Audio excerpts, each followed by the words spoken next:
we were discovering all over the U.S. when we played. There are Latinos everywhere, and we were in Oklahoma City, and there was and okay. It was fun, yeah. That's cool. Y me encontré con tus palabras amorosas consolándome. Dijiste no era mi obligación enamorarme de ti.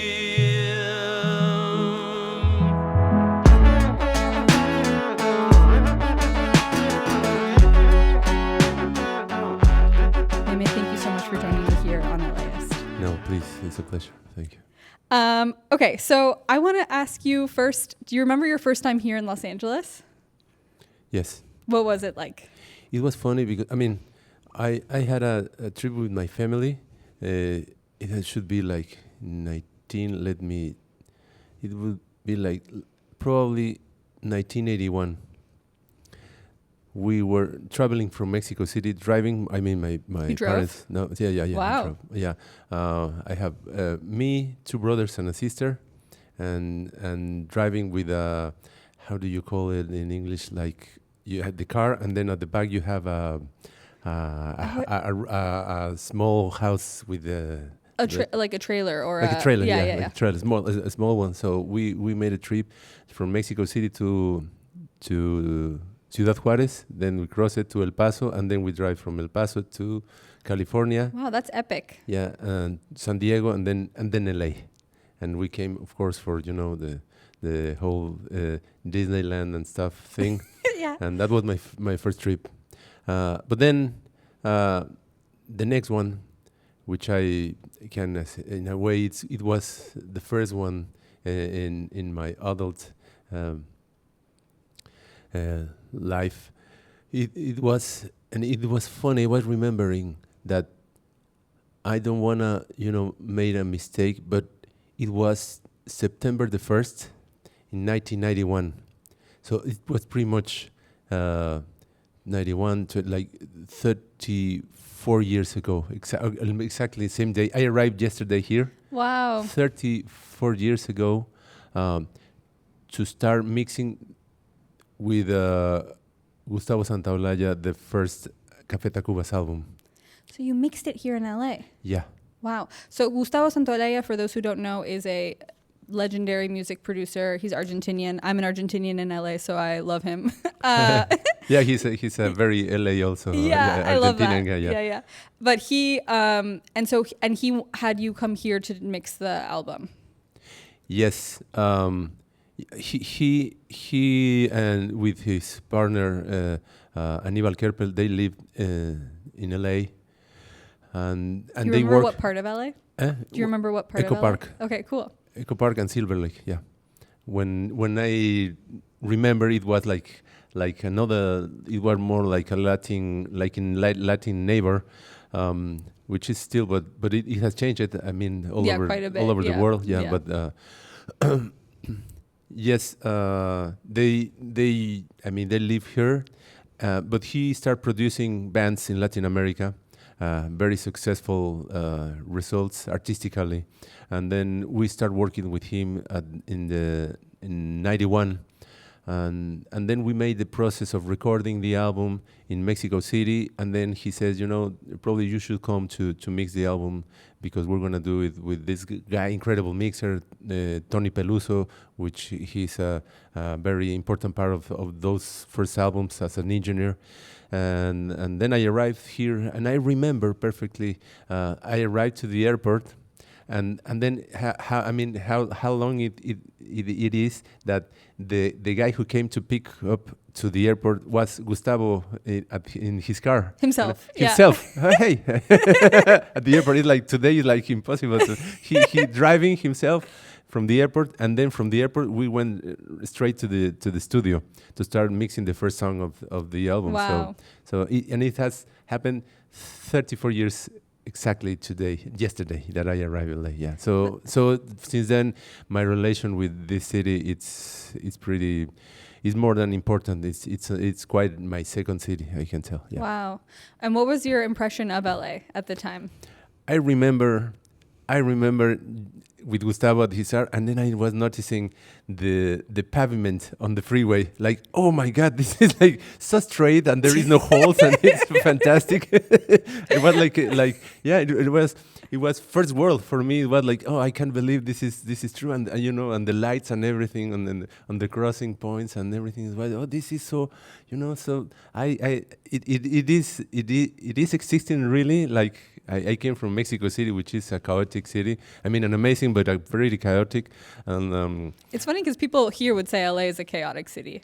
it is, but it's Yeah. in another way. Yeah. It's a more you know, controlled chaos. In a way, and Mexico City, and I can assume there is another city that are even more chaotic in that sense that you don't understand what's going on, but yes. And if I'm not mistaken, your first show in the United States was also here in LA. I found this amazing video of Café Tacvba performing at East Los Angeles as part of the 1992 Mexican Independence Festival organized by Univision 34.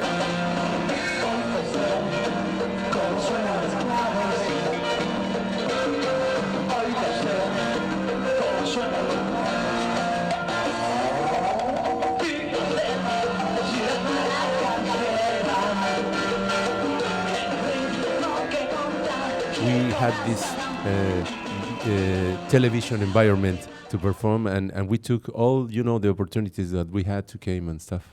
Except, I mean, the energy even in that clip is incredible. Like, you can already tell that the band had just like such a unique energy, so high. Like the audience was getting so excited. I'm curious if you what was your impression of the people of LA? Like, who was coming to your shows?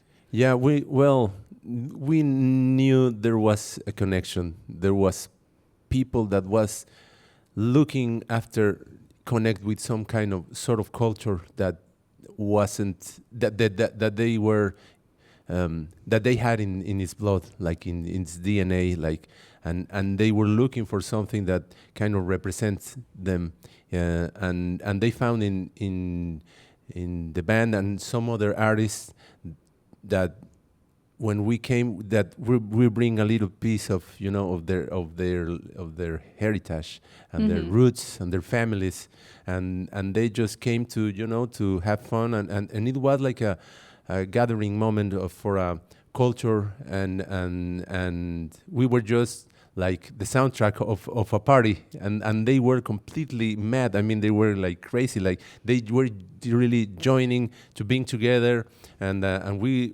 love to be part of that moment, that scene that still happens actually when we At your shows. yeah, and shows and you know the Latin American shows or some other artists, but particular I've been, you know, lucky to see with the band what happened here in the States and here in LA. It was particularly strong, the essence of the Latin American, you know, people, and at the time we were young, and all that generation looking for something that relates to that, and start to happen that for the first time some bands from Latin America came to play and to perform live, and there was an encounter and a conversation that was pretty exciting. Yeah. Like, there was a big market here in the US for Latino first generation immigrant concert goers who wanted something that made them think either of home or of their family heritage.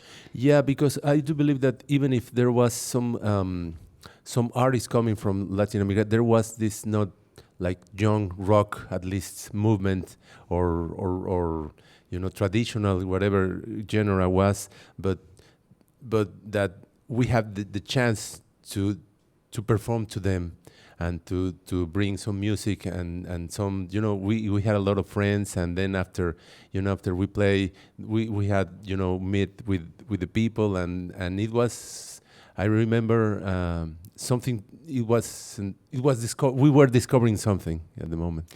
Were you surprised that there were that many like Latinos in the United States, or you knew it already? In LA, we thought, I mean, we knew, of course, but we were discovering all over the U.S. when we played. There are Latinos everywhere, and we were in, you know, Oklahoma City, and there was okay. It was fun, yeah. That's cool. I see these clips, and I'm a like millennial, and what kind of astounds me is I didn't get a lot of opportunities to go see shows live when there weren't cell phones. Yeah. You know, or where everyone wasn't taking pictures or whatever. So I'm curious for you, what was it like performing pre like internet to now? What's that shift been? I remember it is fun because probably one of the first shows we had here, they invited us to play to the Lollapalooza. It was the second edition. Cool. And when there was it was the festival happened in different cities. Oh, really? It wasn't always in Chicago? No. Suddenly, I don't remember from the third or fourth edition, they just choose Chicago. But in this edition, they call us, they invite us, and it happened in Irvine Meadows here in California. It's going south, San Diego. Okay. Irvine Meadows or something, it's called. Okay. So it's 1 hour south from LA. And the festival in California was that date was in here, and the artists were Red Hot Chili Peppers when they were at its peak, amazing. Pearl Jam, Ministry, Ice Cube, or Ice-T, L7.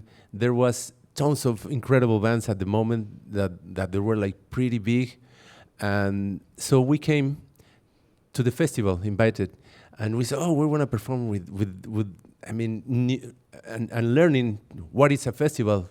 There wasn't, at least in Mexico, the culture of these big music festivals. Yes, at least in this, with this size of it. So we came to perform, and they said, okay, you're going to play at noon.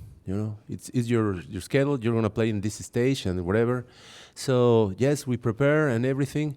So it happened that they said, okay, it's noon. So this is right now. You go and play right now. And there was nobody, literally nobody, because at 12 o'clock they opened the gates of the festival, but the gates were like so far away. 15 minutes walk from the stage. That's my least favorite part of a festival. So so we start playing, and there was, our team. It was Gustavo Santaolalla and Ivan He was Kerpel. there in the audience. He was there, like it's Lioness, our crew or the management, and there were like the guys, the Latinos who were taking care of the stage and everything, and it was like 15 people, and then say, okay, we start playing, and suddenly 15 minutes later they started showing up the first people that came probably to see us, and there was like another 30 people, and then we end up playing and performing for pretty much nobody. But there was nobody took a film or something about the moment. There is no, just our memories of that moment, and then when we arrived to Mexico and stuff, and through the time, the news was you performed with Red Hot Chili Peppers, and we said, yes and no. Yes and no. And we share, the day, but we were even close to them. But it helped a lot, the band, to the meet. You were at Lollapalooza performance right beside Pearl Jam and and all those bands, and it was and we learned that sometimes you have to And at the very end, yes, we were playing in the same festival, and they bring us because we were important for the Latin people. Because we weren't adding, for the whole crowd that came to see the big bands. They were not interested, or they don't even knew who we were. But there was a lot of people that was connected to. So you noticed that. What year was that? In '92. Now, if you perform now at Lollapalooza, it would be a totally different story. Yeah. Well, I can, probably, yeah. So it has changed the way that, the digitalization of the humanity and the communication of have all the present moments and share it to the world right there. The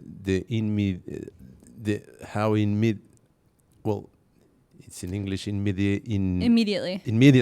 Yeah, that has changed the whole thing, and I can tell that there was something beautiful about just now. I have my memory is what is my only register of that moment.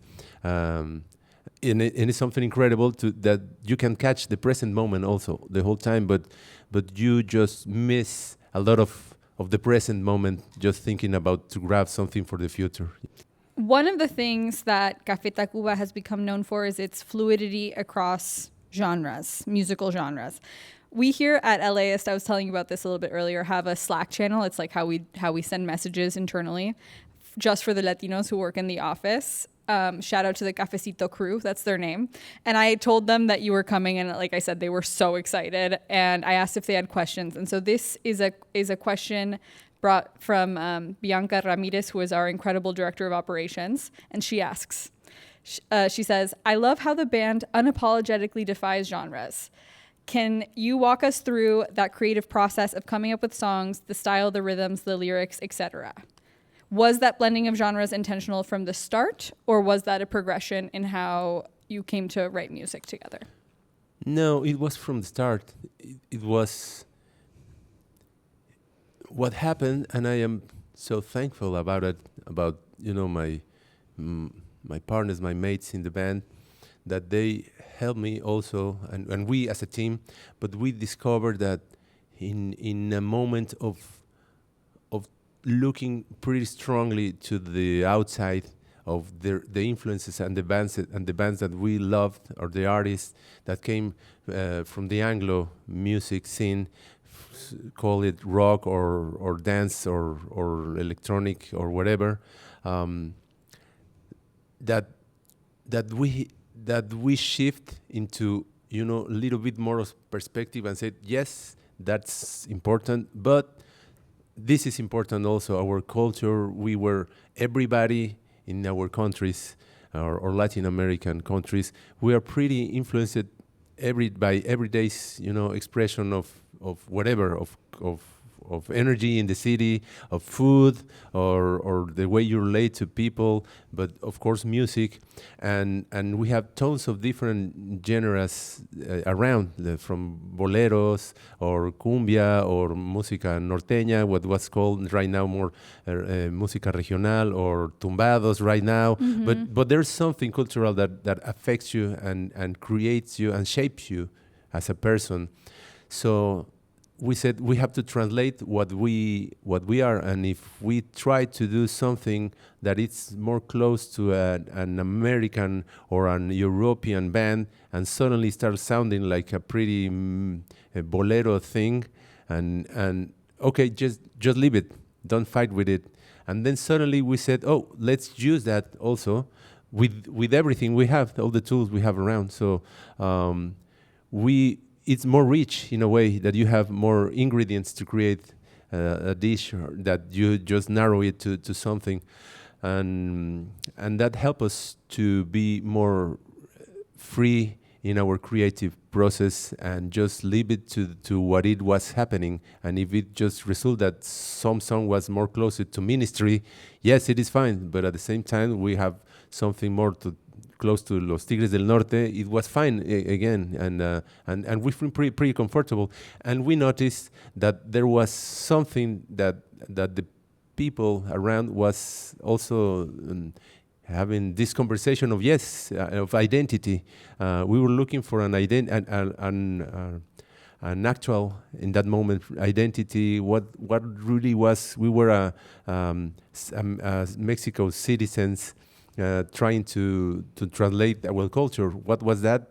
I mean, the best way to represent it is it was in the music. Right. And I love that there's like no compromising, in the sense that the songs on the albums, they all sound very different. Like, it's not like it's like all genre blend created one sound that you hear throughout everything. It's like, no, you'll hear a very different experience song to song.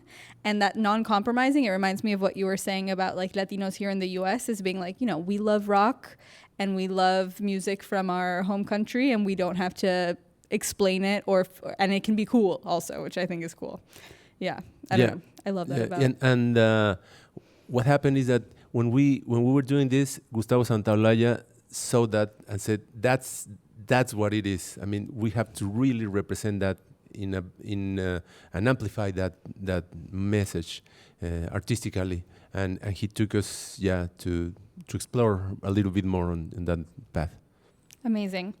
And maybe it is this fluidity that was present in your music that led to this. But one of the things that's so impressive to me about the group is how the music has really resonated across decades. You know, the music has been relevant and resonant for a very long time. You had hits like La Ingrata and Como Te Extraño Mi Amor come out in the 90s. And then in 2003, the group comes out with the album Cuatro Caminos. And my favorite sad boy anthem is introduced to the world, Eres. Cuando despierto lo primero eso eres. Lo que a mi vida le hace falta si no vienes. Lo único preciosa que en mi mente habita hoy.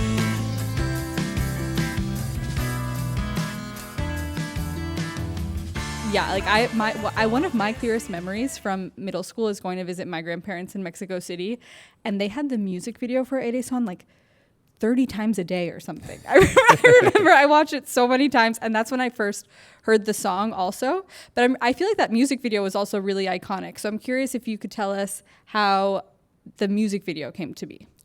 Yeah, well, there was this Mexican director,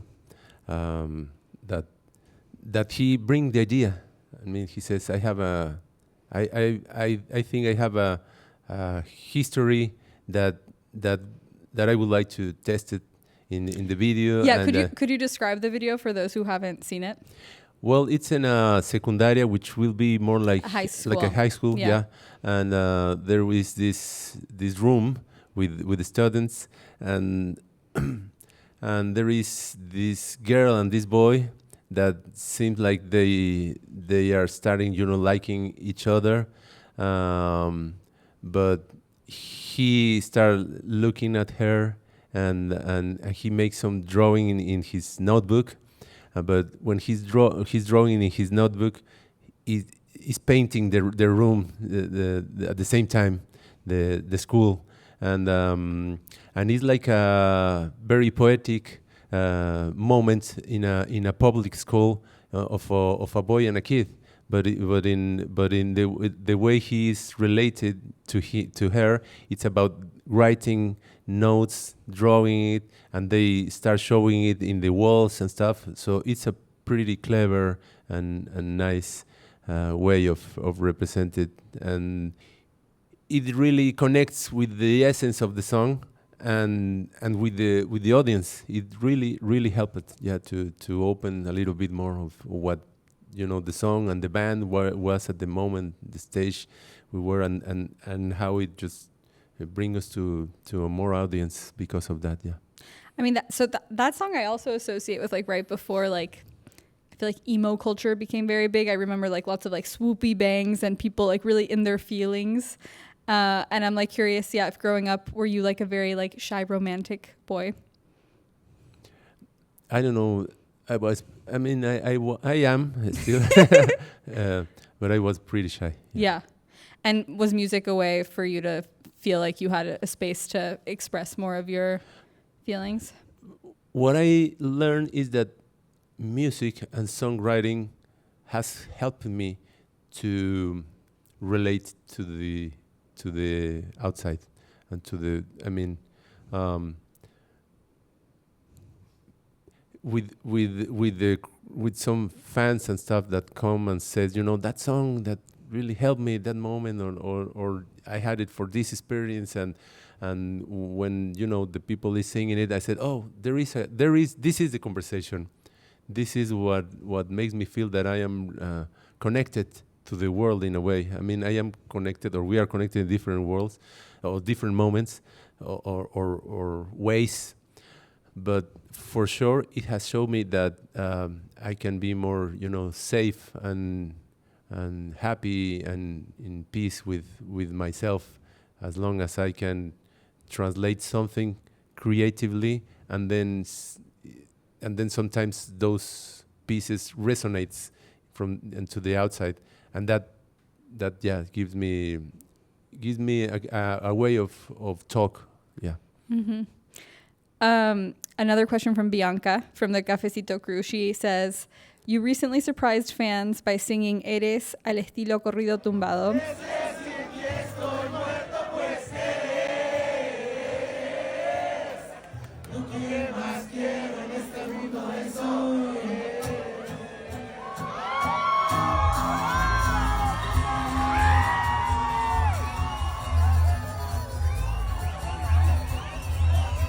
What inspired that moment, and can we expect a studio recording version of that in the near future? Oh, yeah, it has been some talk about it.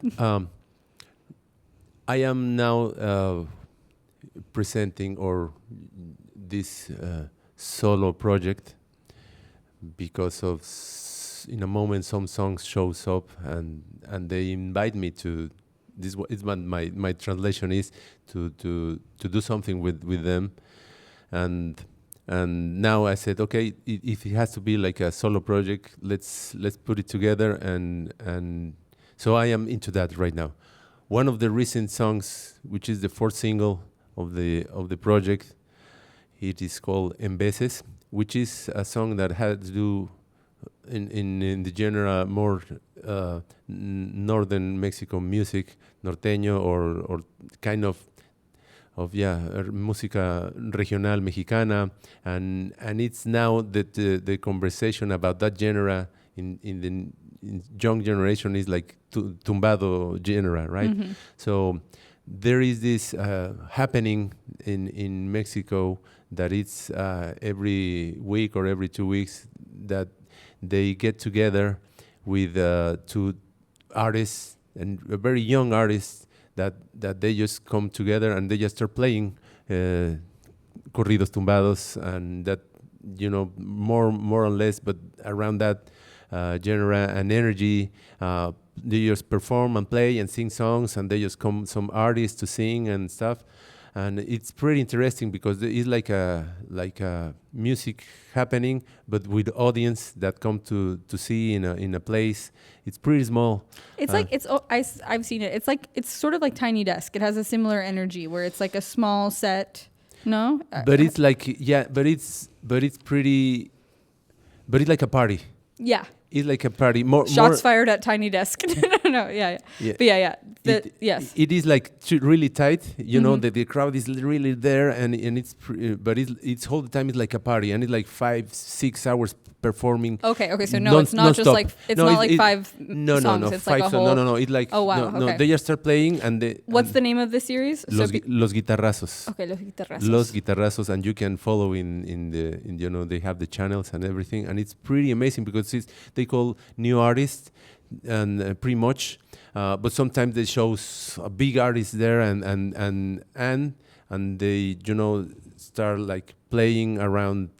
So these artists have to join this happening, or this music moment, and this jam is like a jam session that lasts for several hours, and they are playing, and they don't stop, and the people is like really into that. So you were playing for like 5 hours? No. Okay. Not me, but they do. This guy, they do the musicians, okay. and it's like, how can you just perform that amount of time? Yeah. And they are incredible performers and artists and stuff, and they invite me to when was the release of this song, they invite me to present there the song and to perform, because it's related to that genre. So then I come to the moment, and then I just say, okay, this is, you know, the chords, and let's see, and they just start playing amazing, and then I just sing it on top of what they amazingly were doing. And they asked me, why don't you just play Eres here? And I said, okay, let's try a version, but with this style. And said, okay, let's do this, and then they just start doing something, and I said, okay, I'm gonna sing it then, and then it happened, and it was quite amazing. Yeah, to listen, it was really really nice. So I don't know if we will put it on tape, but it will be on tape. It sounds really old also, but but let's say like to have a studio version or a live version, quite more taking care of the register. But it was interesting that there was no thought about it. About let's just do it. Let's do it. Let's play it. Can you just this is the corporation? Okay, let's play it. Okay, let's sing it. Okay, let's do it. And it just happened. It is so present what they do, and it's not only the music. They are just doing it in the moment with no perfectionism around factor. It's just let's gather and share what is happening, and it's and it reminds me when we came for the first time here to LA, or what happened at least in Mexico, that we just get together and just play, and it was this raw scene with no production around, but the music and the conversation was to we need to be together to share what's happening, and yes, and make something happen. Yeah. Yes. Awesome. No, that video is incredible. It looks really fun. Yes. Yeah, it looks like you're having a blast. Yes. Okay, so you talked about this a little bit, but yeah, what made you decide to put out a solo album now? Yeah, it was like probably 2-3 years ago. Suddenly I have like a bunch of songs that I said, oh, this is quite something, because there wasn't not only an ideas or songs, there was like pretty much some production around it. There was more orchestrated in a way that some instruments playing around, and so there was not only a demo of a song. There was some intention of listening to some textures or some sonic exercises that was really happening. And then I said, oh, this is different. This is not just songs that I can probably came to the band because they are pretty much finished in a way. And I said, oh, and in the other hand, there was something about the way they emerged, and they were translating or revealing something about me, about the moment I was living. And I'm not that young anymore, and I was thinking how to getting older with a pretty honest artistically message, at least, or a translation of myself. How do you get old in an honest way, artistically honest way? That's such an interesting question. Because I was thinking that, yes, I admire a lot of artists and music artists that they had incredible career, but then they get a little bit older and they are just, probably they are not refreshing artistically, but they live on their as a nostalgic artist act. And I loved it also, pretty fair. But I said, is there any way to be new and fresh in a way, even if I am not new and I am not new in my life or artistically? How I can translate that, the knowledge that I have, but also listening to the new ideas and see if that can show something different. So it was like an experiment. And those songs, suddenly it starts showing me that there was something about that conversation that I was having with myself. And these songs are telling me, this is right now the moment that probably you have to share this. And what was the first song you completed? I mean, I don't remember quite well, but for sure, Princesa is a song that it's in the project, and it was chosen as the first single, and probably it's because it has that essence of saying something, but at the same time is artistically adventured in a way, and it's ambitious, but it's simple. Princesa, jamás imaginé que haber nacido me había regalado estar contigo, que yo por ti vuelvo a nacer. That song makes me think of like a fairy tale. It has like sort of a grandiosity to it.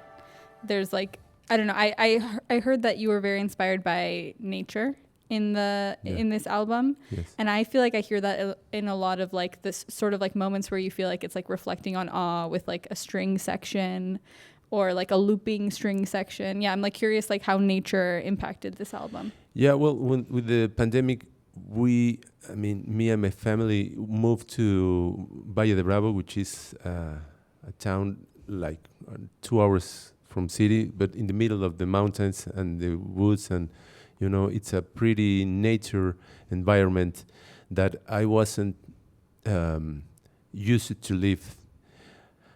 And even if at the beginning they say, "Oh, this is a beautiful place," you're gonna be pretty inspired, and you're gonna be like surrounded by nature and stuff. And then in the first moments of the first couple of years living there, and I said, "No, yes, but I feel so alone in here." Really? Really. You struggled with the change? Yeah. I mean, I noticed how important the city was, because the city is like somebody that is besides you. You like it or not, it's like LA. It's like it's a very protagonic entity in your life all the time, and I didn't notice until there was no city around. I said, "Oh, I miss it, and I love it, and I hate it, but I miss it."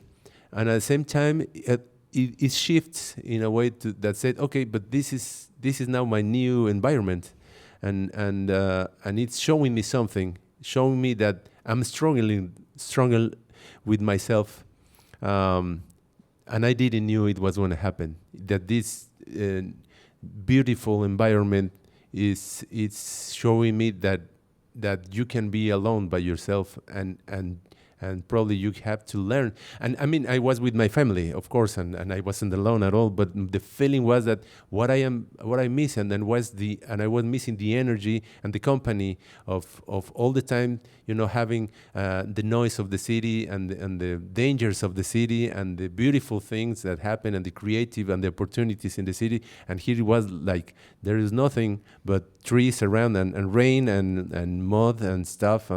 And the cycles of nature and the things that you cannot control, that you can, or the humanity has control on a lot of things, but cannot control nature. But to really to see it in the small details, that every day is details of you don't know how the weather is gonna come, and then the winter, to the next one start like to spring change start shifting, and you're really a part of the change and how it affects you emotionally. And then it came the summer, and then the light, and then again the darkness, and it was really beautiful to understand that you are part of that. We are not just as citizens. We are part of an incredible cities, but you depend of those cycles every time, thankfully, because what will happen if we can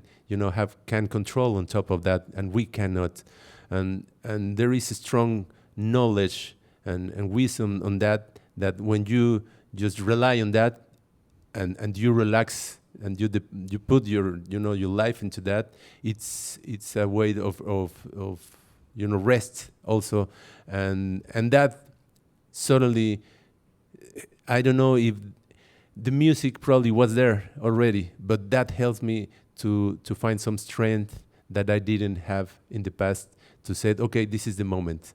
And I just probably know that this strength or this conviction, self-esteem came from the conversation and the closeness that I have with nature. Yeah. It's interesting. It sounds, I imagine you probably have, for the last 34 years, been on the road in different time zones, like constantly surrounded by people. And so the pandemic was a moment where you had to like wrestle with like all of that sort of quieting down, no? Yeah. And like maybe it was the first time you'd like been in different seasons for a while in the same place. There you go. Exactly. And even if we don't know it was nature, what the pandemic was created, we will never know. But what happened is that it just spread naturally, and forces the humanity to stop. And that for me was, I mean, it was hard, and there was several losses around, but it was something that nature was saying, you gotta stop, in a way, stop it. And then suddenly we stop it, and then we started again, and we just made a piece of shit again of the humanity. Right now it's like, oh, come on, really? With what's going on in the world? Yeah, in the world, it's like, okay, come on. I mean, we came up from this right now, so close, and now we're starting not in the same point, we're in a more horrific point right now.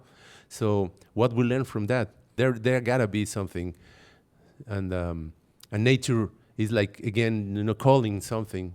I hope, I believe, and that's at least that my beliefs. Yeah. I mean, we talked a little bit about this, about like Latinos in the U.S. being creating this community in the 90s around rock, and you touring then. And I'm like curious, you're coming now to LA to debut this new album. How do you see the Latino situation here in the U.S.? It was yesterday I arrived, and we're staying in downtown. So I'm really used to LA as a exploding city of everything. And yesterday I just came to downtown, and it's like a desert, and it's really, really sad. It was really, really sad. I mean, I was shocked by the idea of, it has a pretty danger factor to be in the heart of downtown in a way. Mm-hmm. These are areas where there have been many ICE raids, recently. So there was like, I mean, it's not like completely desert, but the feeling it is like that. And I said, we end up here. So there is not, I mean, too much to say about it, but because we just know what is going on, and it was always a territory of some certain humanity that has been living here from whatever, I mean, 100,000 years, and the territory has split in countries, whatever. But now to have the feeling that somebody say, no, you are not allowed to live here because of your DNA, it's horrible. And to have the not only to see it in the news, on the papers, on the videos, to yesterday having been walking around. So I don't know. Yeah, it seems like pretty sad and pretty strong and horrible. Yeah. I know my next question was good. Okay. I know going from there to anything is kind of tough. You're like, oh no. Yeah. We do, our final section we do with every guest is we do a segment that's called Sitting, Standing, Laying Down, where we ask everyone their favorite place to be standing, sitting, or laying down in Los Angeles. So let's start with standing. And standing could mean like you're walking around, or you're standing, you could be dancing. What's your favorite place in LA to be standing? I love the possibility of LA to being in so different environments. It's not like, one of the things that happens with LA that probably you can hate, or people that doesn't really know, is, yes, but you need a car to move. There are really far things that you have to go and stuff. And I said, well, that's incredible that you can, be in the beach, you can be in the desert, you can be in the mountains. Totally. And you can be in an incredible museum or venue listening to incredible, I mean, the amount of artistic things that happens, the food, the cultural clashes that has, create this city, it's amazing. So I love to walk. I love to be, in the sunsets of of the city in in downtown or Hollywood or in the beach. It's an opportunity to really, be in different places at the same time. Yes. So what's like a memory you have of walking in LA? Where were you? That comes up. Well, there is one pretty interesting. That moment when we mixed the first album, Ruben, the singer of Café Tacvba, came 1 week early than me because he tracked the vocals here from the first album. So he arrived, and then I arrived a week later, and that's when Gustavo came to pick me up in the airport, and we had a session, and then probably the second day in the morning, we were staying at this hotel that we didn't know how often we were gonna come. It's called the Beverly Laurel. It's in Beverly and Laurel in Hollywood, but it was not as fancy as right now. It was more like a motel or so. So Gustavo told us, if you wanna, before to go to the studio, there is this street that is called Melrose, and they have a pretty interesting scene and stars and stuff. And okay, so we take a walk to Melrose. It was like at noon or something in the morning, and then we were in one way of the street, and then we said, oh, there is this thing. This store seems interesting, and then we said, oh, but we gotta. They said, we gotta go to the light and cross the street in the lights, not in the middle of the street. As in Mexico, you do it whenever yeah. and at the moment. So we said, okay, there's nobody coming. Okay, let's just cross the street. And then when we were at the middle, there was this policeman, in the motorcycle, like right there, and said, oh, come on. And he just, hey, and stop it. And they just, okay. And then he came up from and we said, "Oh, did you know what I stopped you?" And no, okay, you were in the middle of the street, and that's not right. You cannot do that. And then we said, "Oh, we don't speak English." And he said, "Yo hablo español." He says, and I said, "Oh shit, that's it." And so it was $50 each for crossing. For jaywalking? Yeah. So I don't know if that should be your favorite walking story. so it is a walking story, but it was like, welcome to the to the United to the United States. States, and it was okay. Welcome to LA to the United States, and I said, okay. From then, I don't want to say I never did it before, but I just take a little bit more of of attention when I'm gonna cross the street. Yes. All right, well, Meme, thank you so much for joining me here at LAist. No, please, thank you for the time and everything. Yeah, it's a nice chat. Y felicidades Oh, with the album. Gracias.